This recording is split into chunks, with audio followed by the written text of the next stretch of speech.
Hi guys, this is your medical esthetician, psychological first aid provider Len, at ang isi-share ko po sa inyo ngayon ay kung paano po gamitin yung ating antidepressant, anti-insomnia roller. So, ito po yung mga in-order po ninyo sa akin. So, ito po ay under po sa aromatherapy.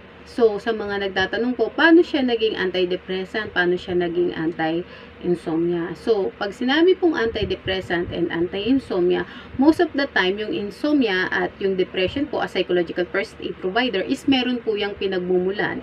And most of the time, yung pong irregulation doon sa typical na activity natin sa ating pang-araw-araw na pamumuhay. At una na po dyan, yung kakulangan sa tulog at hindi po makatulog ng tama o yung merong mga nagkakaroon sila ng lack of sleep. So, ito po ay, again, under po siya ng aromatherapist because aromatherapist din po ako. So, kaya kong umumoy ng iba't ibang klase ng amoy ng sunod-sunod and most of the time, sabay-sabay. Kaya, alam mo, yung pagka umamoy ka ng isang bagay, ano yung ingredients nitong mga to. Kapag po kayo ay aromatherapist, kasama po yun doon sa mga examinations na kailangan po ninyo na ipasa. So, balik po tayo doon sa goal natin. Una po, ituturo ko po sa inyo kung saan po ito pinapahid. At matagal na din po ninyo itong magagamit dahil ito po ay roller. Katulad po niyan, yung makikita ninyo, roller po yan. So, number 1, akin to, personal ko to. Ayan. Meron din ako, of course. Dito sa likod ng tenga. Isa or dalawa, it's enough na bango. Ayan. So, yan. Sa dalawang rolls, pwede na siya. And, the temple area. Ayan. Yan. Or sa neck. Kasi, yung iba, ang gusto din, maging parang pabango na siya, parang 2-in-1, parang ganun yung gusto nila.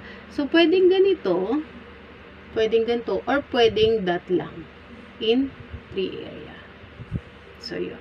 Nakikita po ninyo yun dyan. Halimbawa, ayaw, katulad ko, maarte. Maarte naman talaga ako. Ayaw ninyo ng parang may mga nakikita na ganyan yung mga tao. Ito pong wrist, 'di ba? Para hindi na kayo maglalagay.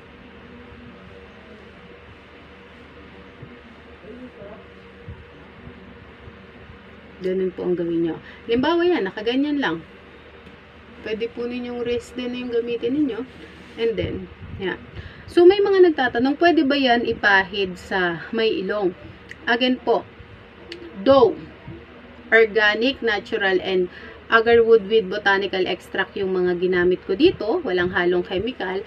Ang isa po sa hindi ko inaalaw, no, hindi ko sinasuggest is yung iba po kasi na alam niyo yung isang product na ayoko magbanggit ha, parang mentholated something na nakasanayan na kukut-kutin sa darili tapos ipapasok sa ilong. Hindi po siya ganoon ka advisable kahit ito po yung gamitin. Though, yun nga, organic, agarwood, and botanical extract. Bakit?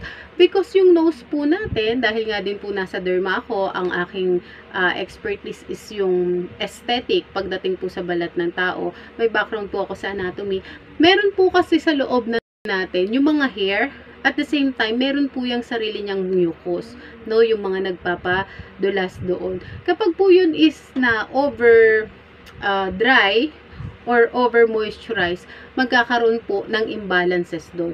Magkakaroon po ng problema at pwede pong magkaroon ng infection. That's why kung kayo man po yung ganung klase ng tao na gumagamit nung parang mentholated nga na pinapasok nyo pa doon talaga sa ilong ninyo just to makahinga kayo ng maayos, hindi po yun tama. Mali po yun. So, halimbawa, dahil safe naman po siya, no, yung iba, pwede pong ganito, pero hindi mo kita. Pero kailangan po halos daplis lang. Kasi yung amoy po niya is more on relaxing. Kahit po damihan nyo yan, hindi po yan kagaya ng mga mentholated or minty na amoy na ang lakas-lakas. So, more on mild and relaxing po yung agarwood na extract nito. At the same time, ako kasi ayoko nung parang may ganyan nga, no? Kagaya niyan, ayoko siya. Daw mabango siya talaga, relaxing siya, nakaka-relax siya. So, kahit irritable ka, kunyari, irritable yung asawa mo. Oh, sweetheart! Ganon. Huwag yung ganon, nakapalit yung mga asawa nyo. Ayun, nanay, tatay nyo. Ganon. Ha? Joke ko lang yun. Kumbaga, at least mild lang. Kasi yung nilagay ninyo dito, yan, automatic na aamoy naman po siya. No? So, ganun lang po. Again, isang ikot, dalawang ikot sa likod ng tenga, isa sa temple, magkabilang temple, leeg, o kaya naman po ay dat lang. So, para na rin po kayong nagpapabango. Ngayon, ano naman yung mga benefits or ano naman yung mga, sino naman yung mga taong natutulungan ng ating anti-insomnia at antidepressant role? Unang-una po sa lahat, yung mga tao na hindi nakakatulog, kulang sa tulog, yung tension po is most of the time, ang cause niyan is dahil kulang sila sa tulog or nahihirapan sila sa tulog, nagkakaroon din po ng hormonal imbalances, nagkakaroon ng stress at meron po tayong tinatawag na stress eating. Minsan hindi na nila napapansin na nawawala na yung awareness nila at disiplina nila doon sa mga ini-intake nila, kinakain o iniinom nila. Doon din po nagsisimula yung pagiging irritable ng isang tao. Yung mga tao pong merong anxiety, at meron pong mga depression, may mga migraine, yung palaging masakit ang ulo, at yung pong mga taong merong muscle spasm. Pero again, dun po sa mga sunod-sunod na yun, most of the time, kailangan po kayong magpa-check up. Because baka kaya sumasakit yung ulo mo, baka kaya nagkakaroon ka ng muscle spasm is because ikaw nga ay meron ng hypertension.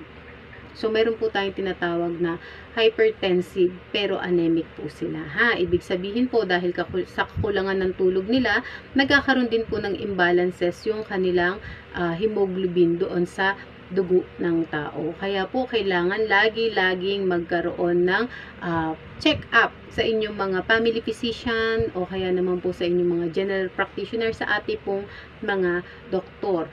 At ito po ay hindi po ini-intake, okay? Again, uulitin ko po kung paano po ginagamit ito. Ito po ay aroma therapy. Ha? Nakakatulong lang para makapag-relax po kayo at makapag-isip po ng maayos at makatulog ng maayos. Pero kung kayo po ay may mga medication, kailangan pa rin ninyo na iinumin yun. Hindi po kayo pwedeng umasa lang dun sa mga aromatherapy. Again, ito po ay tulong lang. Tulong na kumalma dahil nakakaamoy ka ng nakakakalmang scent, no, na amoy. Imbis, syempre, sino ba namang hindi may stress kung naaamoy mo mabaho? 'Di ba? Kaya nga po, nakakatulong talaga ang aromatherapy when it comes po doon sa ating emotional and psychological aspect na kailangan mong mag-relax. Okay? So, ulitin ko po ang paggamit nito, isang ikot, dalawang ikot, pwede pong isang ikot lang sa temple, magkabilaan, and dito po sa liig. Kung ayaw nyo nang merong kayong nakikitang parang kung ano-ano dyan, gamitin po ninyo na pang spread yung inyong wrist. Okay? And then, i-spread po ninyo. Pwede rin po dito sa area na to. So, when it comes na makikipag-shake hands kayo, mag-iiwan din po kayo ng relaxing na amoy doon sa inyong shake hands. So, ito po ang most of the time na strategy na ginagamit ko kapag po ako humaharap sa iba't ibang klase ng tao, especially po kahit po doon sa mga professional na kailangan kong makipag-handshake. I'll make sure na mabango yung aking kamay, malinis yung aking kamay, and maiiwan ko yung aking scent doon sa tao, no? Doon sa aking katransaksyon or aking kausap. Kasi, mas maganda po yun. Para sa akin, effective yun. Kapag nag-handshake sa akin, uy, ano yung pabango mo? Ang bango naman. So, yun po. Sabi ko, hindi po yan pabango. Kasi yan po ay talagang dedicated lang or talagang ginagawa ko lang para ilagay dun sa aking wrist, sa aking kamay. Because yung purpose niya is, nakipag-handshake ako is, may iwan ko yung scent doon sa aking transaction. Pero, ito po ay pwede nyo gamitin. Tanong nga na kanina na kung pwede dito, pwede naman po, pero halos the please lang. Kasi, yung amoy dito, pag ganyan na yan, automatic na yan eh. Tataas na yan dito sa may nostril natin. At the same time, wag ninyong ikukot-kot kasi hindi po pwede magkaroon ng imbalances yung pH doon sa ating mga mucus sa loob ng ating ilong. Pag sobrang dry, pag sobrang moisturized, pwede pong magkaroon ng problema, pwede pong magkaroon ng infection. So, yung iba, ibig sabihin, organic siya. Botanical extract, pwede ba sa paste? Pwede po, pero iba po kasi ang base. Hindi nyo to pwedeng ilagay. Pero yung mga ingredients, yes, pero iba po kasi ang base. Pwede po yun na cream or serum. So, pag-uusapan po natin yun doon sa mga susunod nating video. At the same time, kapag po meron na akong mga nagawa. Kasi, hindi ako nagawa or naggagawa ng video nang wala akong maipapakitang sample. So, salamat po sa mga nag-orders. And again, portion ng sales po natin is mapupunta po para sa Brigada Eskwela. Bukod pa po yun doon sa aking mga sabon na ipinamimigay doon sa mga nakalistang school and teacher section na maaabutan natin ng kaunting pagpapala po from Emmanuel Aesthetics. And speaking of Emmanuel Aesthetics, para po makita lang din po ninyo na kapag ladder test na po ako, tignan nyo na lang po doon sa aking Facebook.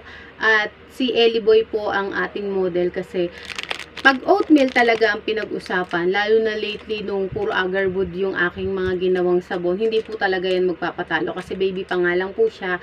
Ako na yung gumagawa ng kanyang sabon. 2 years old pa lang siya, no? Ako na yung gumagawa ng kanyang sabon. So, yung most of the time, no, yung mga pinamimigay ko na sabon is hypoallergenic po talaga. Because, yung mga kabataan sa eskwelahan, especially yung mga binigay ko dun sa mga section na pinagdaanan ng anak ko, hypoallergenic. But because, may mga bata po na kagaya ni Ellie, meron po siyang hypersensitivity sa skin.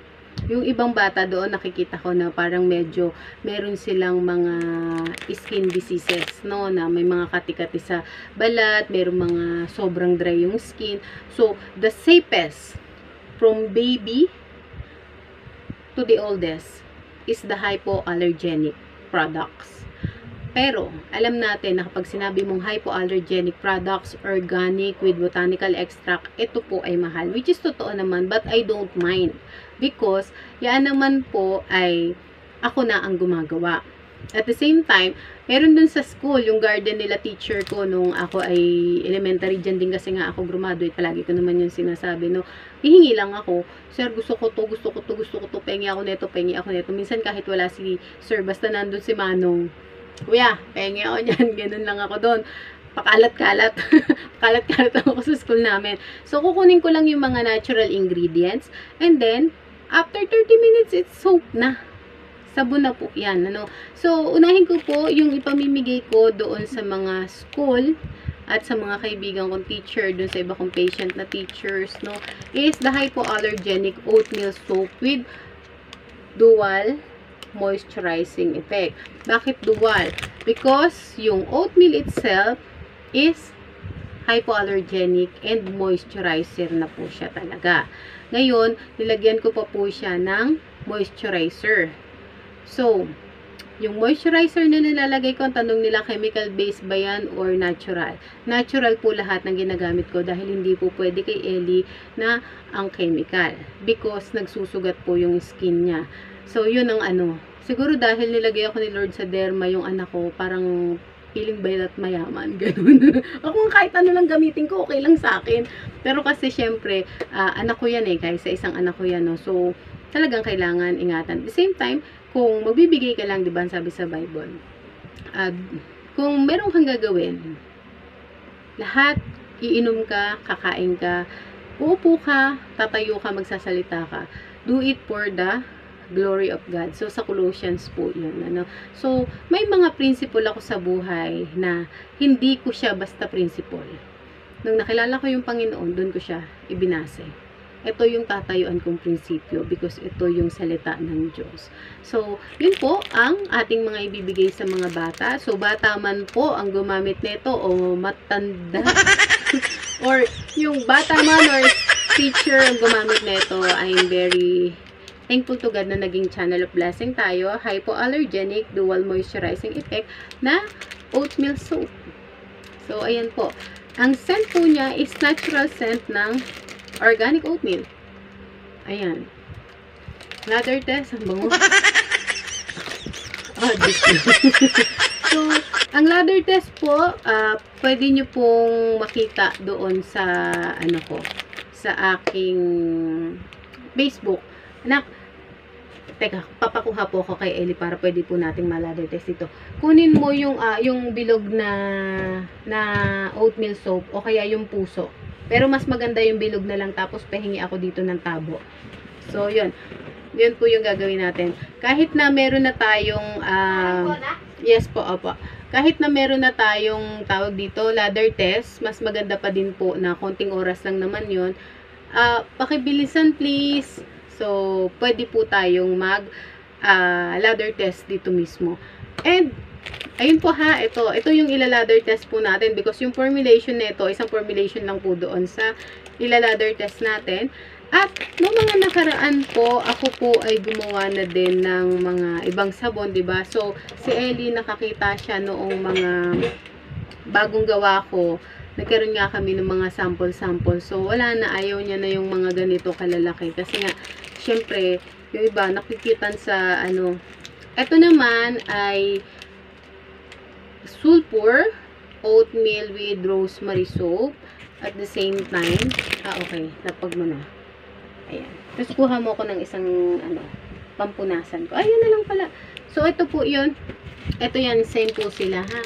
Ayan. Ayan. Ito yung mga bilog-bilog na natira. Binilog ko na lang po siya.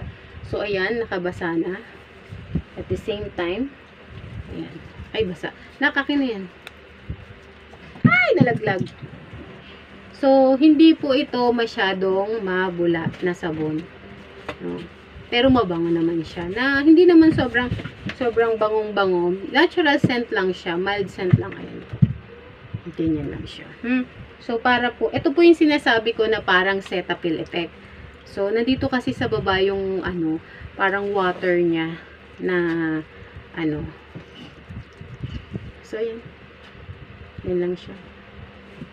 Nalaglag. Nalalaglag dito, pero okay lang. At the same time, pwede po siyang i-direct sa skin. Because doon nga po sa clinic, hindi namin ina-advise na yung sabon ay i-direct mo sa skin. Kailangan nakabula na doon sa skin mo, ay doon sa iyong palad, bago mo ilalagay doon sa skin. Because yun po ay merong mga chemical pa din po, like mga acid, like mga kojic acid something, yung mga glycolic soap, kung ano man yung mga soap na may mga chemical. No? So, ito po hindi. Yan po. Makikita nyo yan. Yan na yung, kumbaga sa bulang-bula. Because of the moisturizing effect na inilagay po natin. Dual moisturizing siya. Again, para po siyang Cetaphil. So, hindi po siya ganon kabula. Pero, sigurado po na nakakalinis siya. Wala na. Ayaw nang tigilan. So, ayan na. Anak, sorry muna. Thank you so much. And, ayan. So, yun. Prepare naman ako. Meron ako ditong mga pampunas sa kamay. Mamaya ako magbabanlaw. At saka ito, kahit hindi mo siya, ako kasi, kagaya niyan, hindi ko siya babanlawan dahil nga, limited lang yung resources ko rito, no? Dahil nandito po ako sa aking room, no? Ito po ay yung prayer room. Dito din po ako nagbablog. So, hindi siya irritating, hindi siya makate sa skin because natural po yung kanyang mga mga ingredients. So, ano pa ba yung mga kailangan yung malaman? Ito, naglabas na din ako ng mga ganito. Actually, ito yung mga excess dun sa mga nagawa ko na dapat gagamitin nga namin sa bahay. Pero, dahil isang box na naman nga yung na-stock ko doon, sabi ko, yung mga nauna na mga ganito, isasama na lang.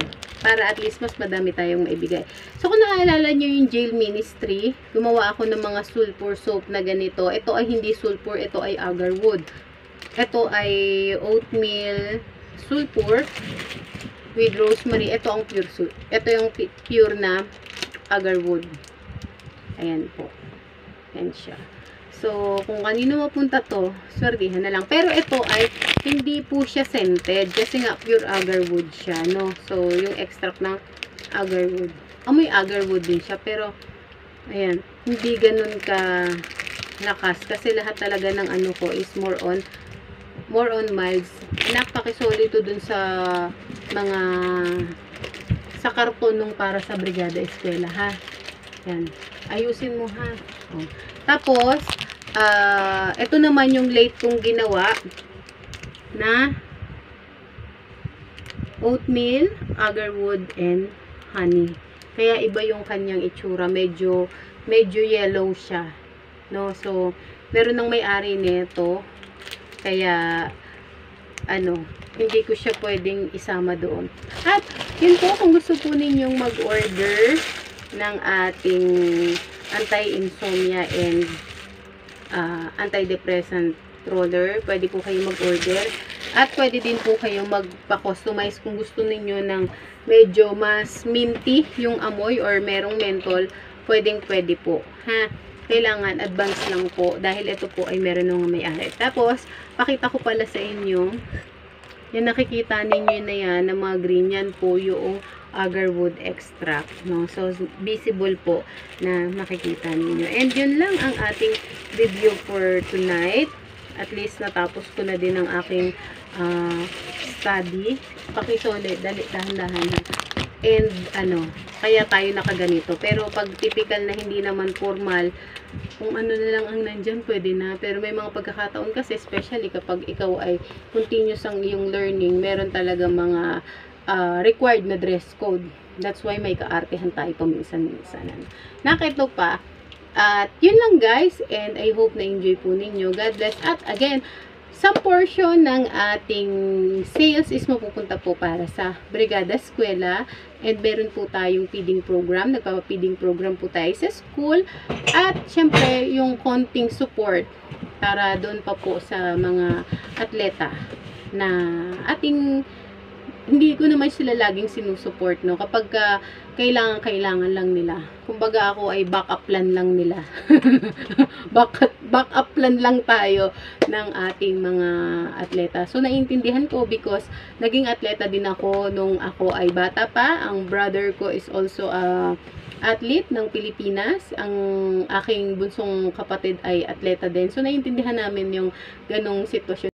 Pero kung gusto din po ninyo na makasupport, is pwede po kayo mag-support through pagbili po ng mga product na ginagawa ko. So, yun lang. I hope na enjoy po ninyo. And God bless everyone!